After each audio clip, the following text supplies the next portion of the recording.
Think and Talk to Grow Rich. Chapter 3. The Secret of Goals. Singleness of purpose is one of the chief essentials for success in life, no matter what may be one's aim. By John D. Rockefeller, Jr. All eyes are on the court. The tension mounts. The Harlem Globetrotters hive the ball completely under control. With a magnificent flurry of arms and legs, the ball seems to come alive. A fancy dribble here, a pass there, the ball goes from one end of the court to the other, ready for the first shot. A Globetrotter still has the ball. The crowd is wild with anticipation. Half the crowd begins to shout simultaneously, "Shoot! Shoot!" But the dismayed player looks up in amazement. There is no net. How can he shoot? There is no goal to shoot at. The pantomime turns to pandemonium. There is confusion, frustration, and resentment. The referee blows his whistle. The game is ended. You can't play basketball without goals. We all know that. You must have something to shoot at. You must have something to aim for. When we don't have goals, we may decide to do something, but it proves difficult or we lose interest in it, so we move on to something else. We are like children in a toy shop grabbing one toy, letting it go and snatching another. In retrospect, we can see why we have not achieved success or accumulated money or done the things we should have done. We can see why we are not the people we ought to be. Our operative phrase has been, give up and move on. If only we had some goals and persistently stuck to them, come what may, we would have achieved those goals. To achieve success in any direction, we must have goals. Let us look at the ways we can achieve goals. We have to know what to aim for and how long a period of time it will take to achieve our goals. Most people aim too low in life. May a failure to think big holds them back. If I gave you $1 tomorrow and doubled it every day, how long would it take you to become a millionaire? It would happen like this. On the first day you would receive $1, on the second day $2, the third day $4, and so on, doubling up every day. Do you realize that in 21 days you would be a millionaire? I know you will get out your pocket calculator, check and recheck the figures, but it's correct. I am not digressing. All of this is important. If you have $40,000 and invest it at only 7% per annum, within 50 years you would be a millionaire.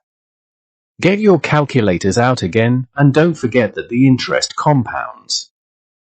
These calculations do disregard Uncle Sam and his taxes, but their purpose is merely to show you how money can be generated. The point is people fail to attain their goals because they cannot visualize them. The secret is to aim high. Then break your goals down into portions that can be visualized. You might find it hard to visualize actually being a millionaire. However, you should easily visualize having a chain of very small businesses each netting $2.50 a week. You only need 16 small businesses netting $250 for 4 years to become a millionaire. Perhaps you can visualize 16 salesmen each netting you $250 a week. Too many people fail through stupidity and through thinking in a constrained manner. They believe that with a positive mental attitude, they can pull off anything or walk through any mountain. I am not condemning positive thinking, but it is blind faith. Even the highest mountain can be climbed over, I agree, but if you are unskilled or unprepared, you can fail. What you must do is break out of normal ways of thinking. Don't put boundaries on yourself and realize what you are, in fact, capable of doing. But temper that with what you can realistically achieve. Some things are impossible. We have been discussing how the mystics, Magis, and Farkas of the East do incredible things by training and using their subconscious minds. History has it that a Tibetan mystic really believed that by training his subconscious mind, he would become impervious to bullets. When he asked someone to test him, he was immediately shot dead. Again, recognize that some things are impossible. People tend to give too short a period for the attainment of goals. The main reason for failure in these instances is simply that they are not visualizing properly. They set a time limit on a goal, but fail to clearly visualize the goal and the time limit in their mind's eye. All they get is nothing, or at best a foggy mess. You can set time limits if you are already in the habit of visualizing properly. If you are bringing into your possession the smaller things you desire through the practice of visualization, then you are ready to set realistic time limits on larger objectives. However, if you're not visualizing small goals clearly and making them happen, you should not move on to bigger things. Start small and move up.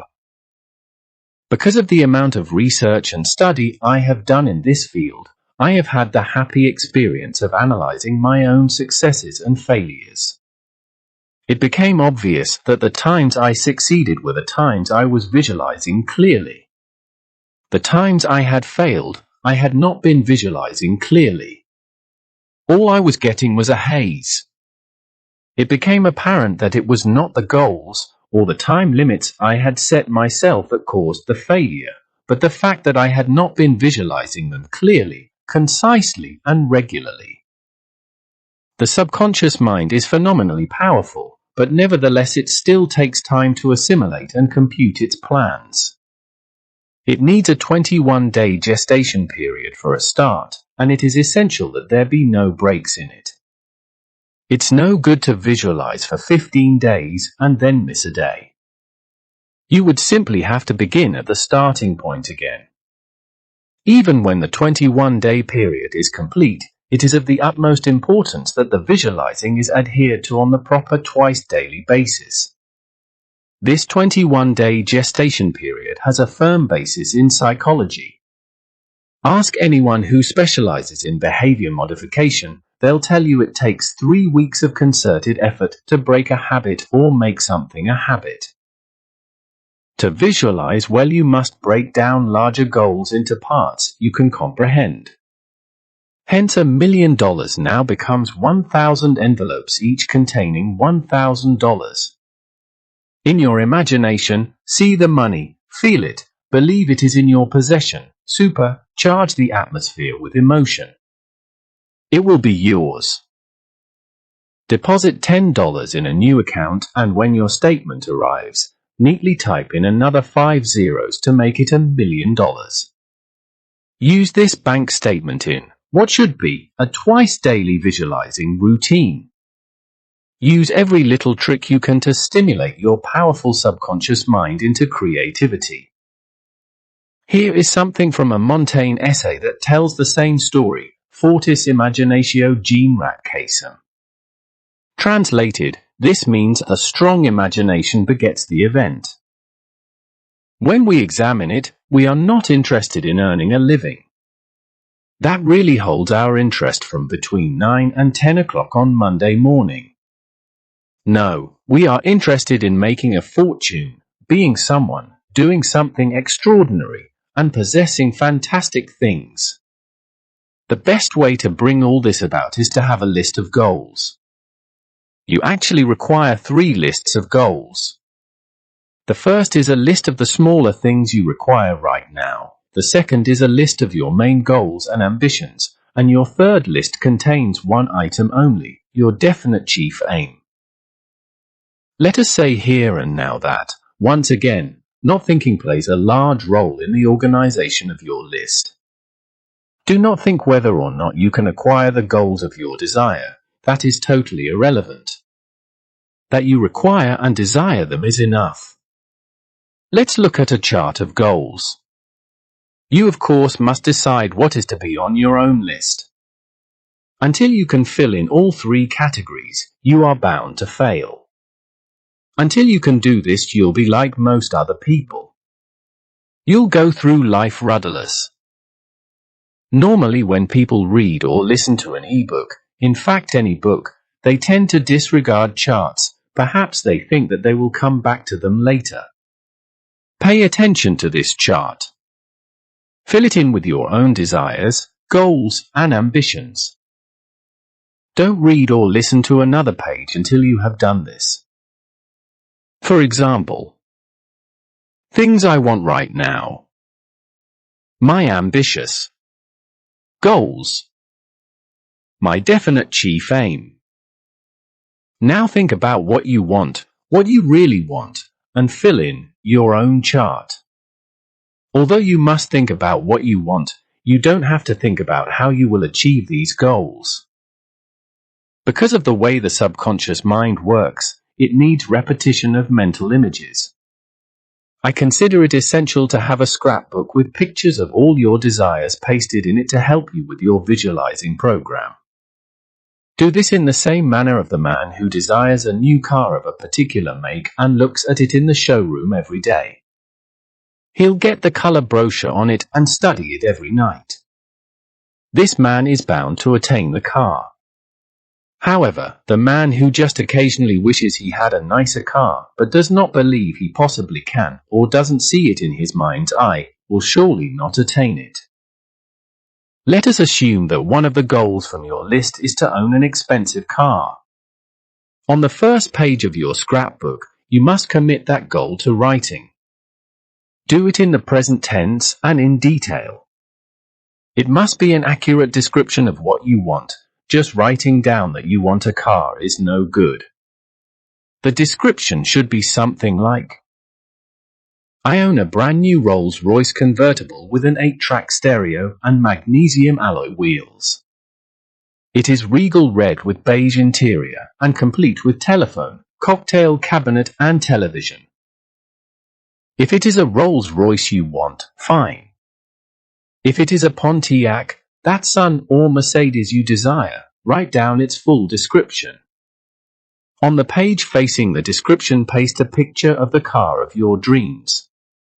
Do this with each and every one of your goals.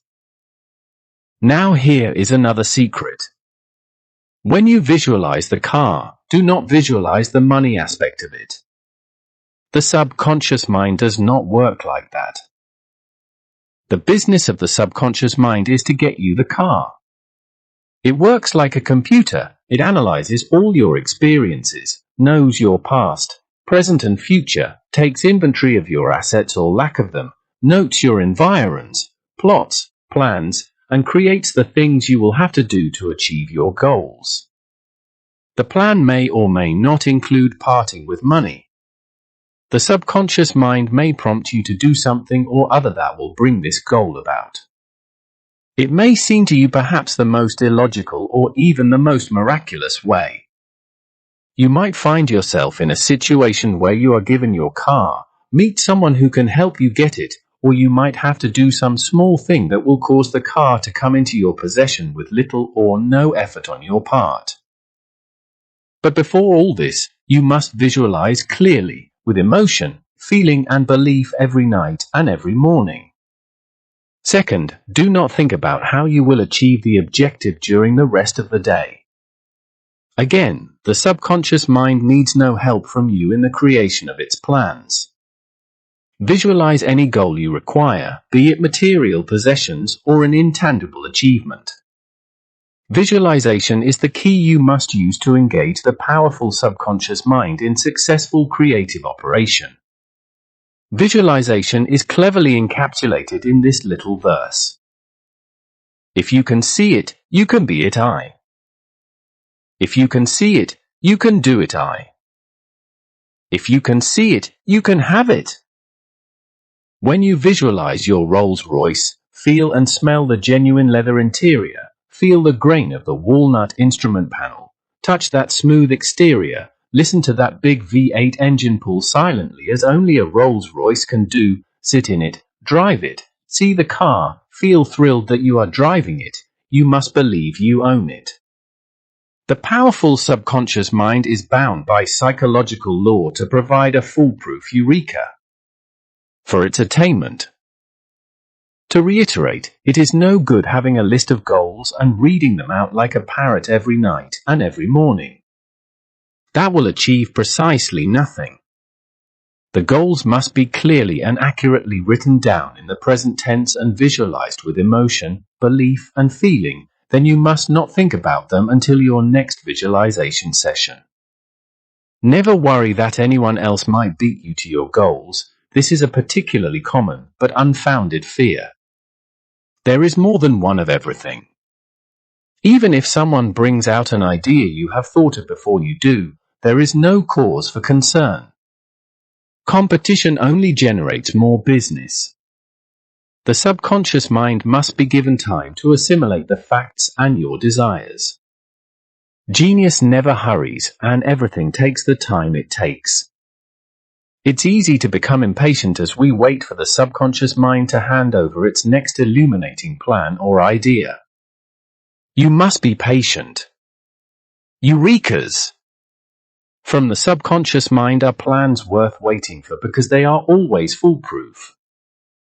In visualizing your goals, you must rely on your own creative subconscious mind to come up with the idea or plan for the attainment of your goals. That is why you do not specify in what capacity you will make your money or attain your goals. It is the job of the subconscious mind to provide these plans. All you should do is follow through with whatever the subconscious mind tells you to do. You must visualize exactly what you require. Near enough is not good enough. Don't be like the man who half-heartedly wanted an exotic fish pond in his garden. He didn't see it clearly enough. One day, to his surprise, his neighbor knocked on the door and handed him a fishbowl with 2 scraggly goldfish in it. The neighbor was leaving the area, but did not want to take the fish with him. You see, in the past the neighbor had probably picked up on the fact that the guy next door had said something about fish. If our subject had clearly visualized a pond in the garden with exotic fish in it, the very same psychological laws would have made it happen. Another one of the goals from your list may be a dream house. In your scrapbook, write down its full description as though you already own it. On the facing page, paste a picture of the exact house you want. If your dream house has 4 bathrooms, 2 pools, and a sauna and tennis courts, make sure they all get written down in the description and appear in the picture. Another goal of yours may be to own a diamond ring or a certain piece of jewelry, or a kitchen fitted with every conceivable modern appliance.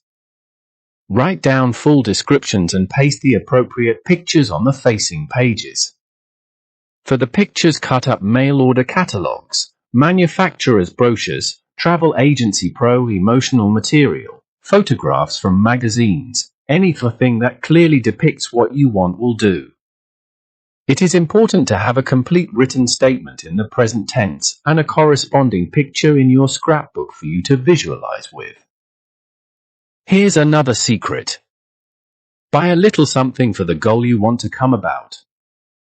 For example, say you are visualizing a dream house. Buy a little of the curtain material you intend to use, or some kitchen utensils for your new kitchen. For the car of your dreams, buy some wrenches or a can of turtle wax or a steering wheel cover. These positive affirmations sink deep into the subconscious mind and speed up the eureka experience. Let's imagine that one of your goals is to see relatives abroad. Well, buy some new suitcases to confirm to your subconscious that you intend to go. Perhaps a 60 to 28-foot yacht is on your list. Buy a compass and some maps of the waterways you intend to travel. If some stereo equipment is your desire, buy a tape or your favorite album. Use every psychological tool at your disposal to get the subconscious mind into operation. Now that we have the basics of visualization down, I want to expand my example of how the subconscious mind works. It concerns some of the flashes of inspiration I have had, the eurekas, that come from the conscious mind. I left school at the age of 14 and started work in the construction industry. The work was hard, really hard, and the pay was low, really low. Although I didn't realize it at the time, I was visualizing. I held a picture in my mind's eye of being loaded with money. In a very short time I had my first eureka. It came to me in a flash. On the various building sites, there were always scraps of metal lying around.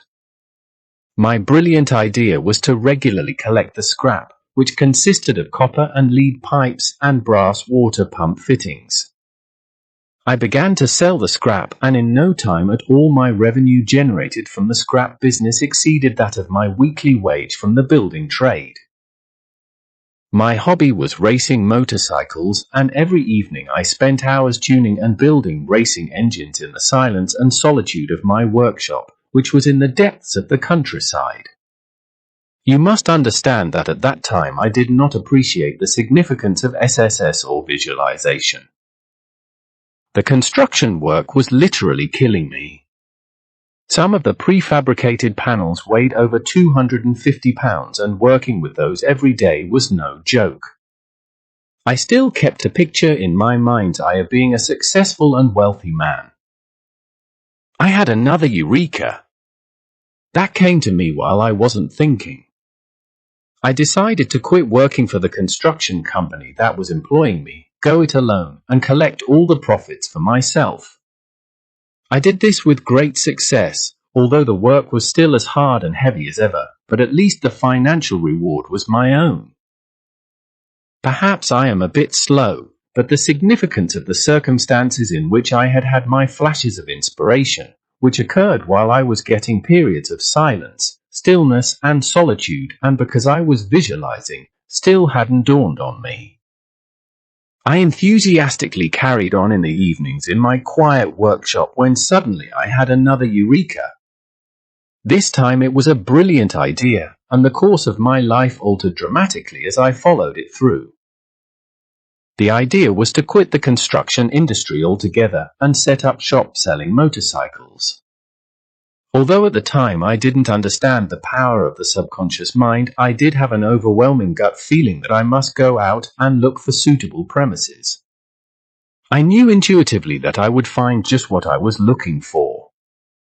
At the time, I put down what subsequently happened to luck, fate, and my good fortune. My subconscious guided me to a shop that had previously been used as a motorcycle showroom. Within 2 weeks, I had rented the shop from the landlord, who had retired from selling motorcycles. The next problem was how to fill the showroom with stock without any capital expenditure. I didn't really consider it a problem, because I knew somehow or other I could. I would fill the place with machines. That's exactly what I saw in my mind's eye, a showroom full of motorcycles. Lo and behold, while quietly sweeping out my workshop, I had the eureka. All I had to do was telephone the hundreds of individuals who were trying to sell their bikes privately through classified ads. I would put them in the showroom and offer them to the public with financing and insurance available. For my efforts, I would take a percentage of the asking price. This is known as selling on consignment. Invariably, I got more than the asking price, so I kept the over and above profit as well. The scheme worked so well that in a short period of time I had 7 extremely profitable shops, all operating without capital investment. Obviously, this story is a condensed version of what happened over a number of years.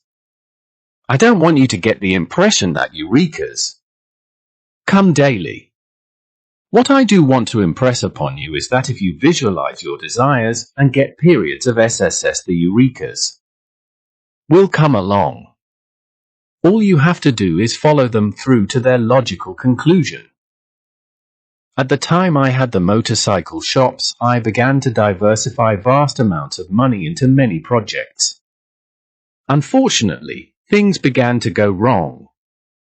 It was around this time that the truth about SSS and visualization dawned on me. In fact, the dawning was yet another eureka. You could say that I had a eureka. About eurekas, I discovered the SSS formula and the visualization tactics and how they worked. It was just as well, because by this time I was at my wit's end. However, once I decided what I was about and what I wanted out of life, I managed to gather it all up again. By this time, of course, I was deliberately taking time out to meditate in SSS and to visualize my desires and goals. Once I had grasped the potential of the SSS formula and the power of visualization, things really started to happen. I got into business consulting, property development, and the buying and selling of just about every conceivable commodity, idea, and service. I also learned the way to sell was by talking. This example clearly shows that my subconscious mind was working out plans for my goals without me even knowing it. When I stumbled on how the subconscious mind did work, I really delved into it deeply, and that was an interesting and profitable exercise in itself. The philosophy presented in this book is the outcome. By understanding how it works, you have more than a head start on the rest of the field. You are probably beginning to see that in order to achieve your goals, a number of things are necessary to bring the subconscious mind into operation so that it can provide the correct plan. Action is a very important ingredient, so much so that I have devoted a complete chapter to action. However, I will make the introduction to it in this chapter. Years ago, I heard G.E.K. Chesterton's words that everyone on earth should believe that he has something to give the world which cannot otherwise be given. I did believe this, although at the same time I did not know what I could contribute to the world. Now the following story concerns me and my contribution, and the point of the story is to demonstrate that it is necessary to get into action with the tools and ideas you already have at your disposal. By meditating and visualizing regularly, the subconscious mind will take over, and when you are not thinking, it will hand over devastatingly illuminating plans for success. Here is my story. I decided that my contribution to the world would be a motivational book based on my personal business experience. I desired that my book would be an all-time bestseller, and I would be a resounding success as a self-help author. Every night and every morning I visualized the same thing. I saw my book in bookstores and being ordered through the mail. I saw huge orders coming in from major sales companies. I was in bookshops all over the country personally autographing copies of my book. I was being interviewed on hundreds of television and radio shows throughout America. I saw all this in my mind's eye. I got into action and started to write. The book was called The Psychology Behind Success and Selling. I wrote page after page, chapter after chapter. I wasn't by any means pleased, but I kept on writing. Throughout my business career, I have always visualized my goals and ambitions. The book I was writing was no different from any other business undertaking. I knew that after a period of time, the subconscious mind would unfold its plan, so I carried on writing. I got as far as saying that whatever our vocation, we all live by selling something, and the way we sell is by talking. I had such chapters as the power of words, the power of partnerships, the power to please, the power of contracts, and so on and so forth. Much of what I wrote would not have inspired even the most desperate student of success. Most of what I wrote was painfully boring, but I kept going. Then suddenly, while not thinking, when I least expected it, my subconscious mind unfolded its eureka. Why call your book The Psychology Behind Success and Selling? A much better title is Talk and Grow Riches. With the title came an idea for the cover, which I immediately drew out and visualized on. Now I had the title and the cover design. The more I meditated and visualized, the more the subconscious mind unfolded to me. The power of words became the orator is king. The power of partnerships became manpower. More and more occurred to me as each chapter progressed. As I wasn't thinking, the plan unfolded itself. The content of each chapter was altered, and I can honestly say that none of the original material I wrote ended up in this book. All, and I mean all, of the good ideas, titles, stories, plots and plans came while I wasn't thinking. Most important is that every night I visualized the success of the book. I could see it as a bestseller, and I believed it. I regularly meditated in S, and I got into action with the tools and ideas I had used in the beginning. Without making a start, the subconscious mind would have had nothing to work with. Even the most zealous apprentice millionaire would have a task cut out for himself trying to achieve his definite chief aim in one fell swoop. You must learn how to break down larger objectives into smaller ones. Roger Bannister, the first man to break a 4-minute mile, did so by breaking down his main goal. He broke down the mile into 4/4 of a full mile. He would dash off a 1/4 mile in 58 seconds or less and then jog the rest of the way. Bannister trained not only his body but also his mind. He held the picture of the first 4-minute mile in his mind. It was his predominant thought. He trained his mind by taking up mountain climbing. This taught him persistence and how to overcome any obstacle that got in his way. When Bannister ran his great race on May 6, 1954, he joined 4 of his 1/4 mile goals together and ran the mile in 3 minutes 59.6 seconds. Going back even further, to the days of old in England, when knights in shining armour and castles were commonplace, history has it that a knight gambled with the local gentry, peasants and royalty that he could jump to the top of a castle. Everyone bet what they could afford, and on the great day, thousands turned up to see this spectacular feat. How could this be done, they thought?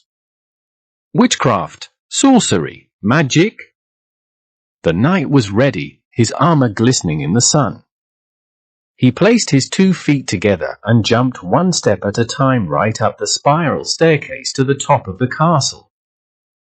The subconscious mind will know exactly what is necessary for you to do in order for you to succeed in your endeavors.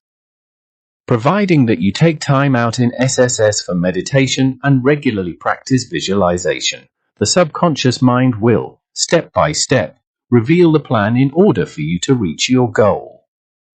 And that's how you must undertake the plan, step by step. Keep in touch with your subconscious.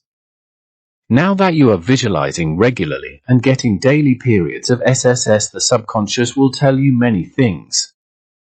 You might feel prompted to buy a certain book or visit a certain person in an office. Perhaps you will get an urge to make a phone call or look through some newspaper advertisements that you normally avoid. At the time, some of the things the subconscious mind will tell you to do will seem illogical. Carry them out immediately and exactly as the subconscious told you to. Only when you have achieved your goal will you be able to trace the things your subconscious mind has told you to do and see how they formed a chain of logical events and actions. Pour the wine and cut the cake when you realize the truth behind the old but misunderstood statement that thoughts are things. Conscious thoughts are no such thing. They merely clutter up one's mind in the form of incessant chatter, untruths, worries, and are unnecessary. Conscious thoughts are the internal dialogue that we have discussed at great length and taken great pains to stop. Conscious thoughts are hobgoblins. The thoughts that come while not thinking come as a result of computer-like labor from the subconscious mind. These thoughts are truly things. The thoughts that come from the subconscious mind are eurekas. You can pat yourself on the back when you realize the truth behind the equally old saying, necessity is the mother of invention. By following this philosophy, you will make it absolutely necessary for your subconscious mind to invent. On an extremely important point I want to make, there are 3 main systems we use in our complex internal cognitive processes. Put simply, we can visualize in our mind's eye, visual. We can talk within ourselves and hear voices in our minds, auditory. and we can have feelings and emotions, kinesthetic. We all use each of these systems to one degree or another, but there is an important catch. Each one of us uses one of these systems more than the other two. That creates problems. The problems are many, but the problem I want to discuss with you now is that of visualizing. A person who is a visual can visualize his goals in his mind's eye all day long. He has no problem. But what of those who are auditory and kinesthetic? They might have a problem seeing pictures of their goals in their mind's eye. The problem is easily overcome once you are aware that it is a problem. If you are an auditory, you talk and listen within yourself a lot, or if you are a kinesthetic, you feel and have emotions about things a lot. Then, when you visualize, try as hard as you can to see your goals in your mind's eye, but also use the process you do normally. Practice makes perfect. No matter whether your thought processes are visual, auditory, or kinesthetic, you must use all the processes when you visualize, because as well as the visual picture in your mind's eye, feeling emotion and telling yourself that you are going to achieve your goals counts for everything. One final point, never forget that there are three systems of internal processes, namely, visual, auditory, and kinesthetic, and that we all use all of the processes, but that nevertheless each of us uses one more than the other two. Later you will be astonished to see where else this is going to help you in your apprenticeship. Zoom secrets. 1. Draw up a list of goals, the things you want right now, your ambitious goals, and your definite chief aim. Don't wonder if you can achieve them or not. That you desire them is sufficient. 2. Write each goal down in precise detail, in the present tense, and put this description next to the picture of the goal in a scrapbook. 3. To make your scrapbook, cut up mail order catalogs, magazines, travel brochures, promotional material, anything at all that shows exactly what you desire. 4. Look through this scrapbook every night and every morning with the feeling, emotion, and belief that your goals have already materialized. 5. After you have been visualizing for a length of time, it is inevitable that your subconscious mind will produce eurekas, foolproof success ideas, and it is of essence that you carry these out immediately and to the letter. 6. Buy a little something toward your goal. For your dream house you might buy a door knocker, for your car some wrenches, and for your yacht maybe a map or a compass. Use every psychological tool at your disposal to engage the subconscious into creativity. 7. The subconscious mind will give you many small promptings to enable you to attain your goals. Some of these promptings may seem illogical, but nevertheless carry them out to the letter. Only when you have achieved your goal will you be able to trace your steps back and see how right the subconscious was. 8. If you are a kinesthetic or an auditory, you will have to try particularly hard in order to visualize your goals.